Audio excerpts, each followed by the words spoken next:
In this video I'll be showing you how to disassemble, clean and then reassemble a Logitech B100 mouse.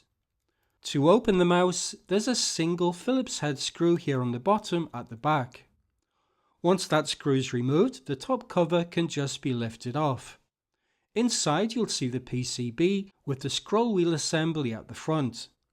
To remove the scroll wheel assembly, just lift it straight up. Now remove the spring on the right and put it somewhere safe. Slide off the scroll wheel itself and then take off this little metal part with a hook at the end. Now you can deroute the cable from the side of the board and lift out the PCB.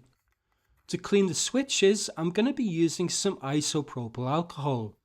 Soak a cotton bud in alcohol and apply it to the switches so that it seeps inside and cleans the contacts underneath. You can also use alcohol to clean the light sensor for the scroll wheel. To clean out the dirt that accumulates around the edge of the top case, I'm using a stiff nylon brush.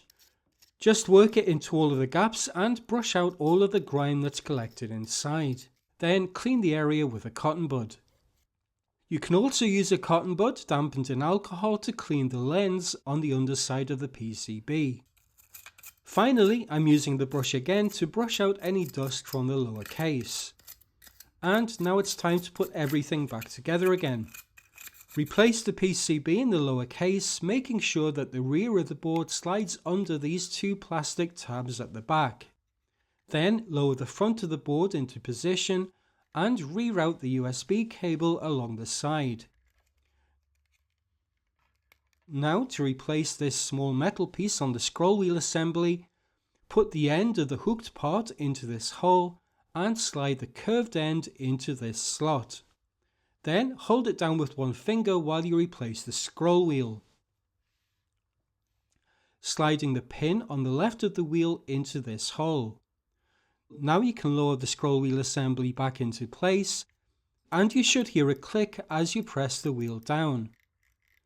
Now to replace the spring on the other side, make sure that the left end goes behind this plastic tab, slide the middle back over this plastic pin in the center, and then use your fingers or some tweezers to lift up the other end of the spring and latch it behind the plastic tab on the right. It should look like this. Now all that's left to do is to replace the top cover and finally replace the single screw on the bottom. I hope you found this video useful. That's it for now. Thanks for watching.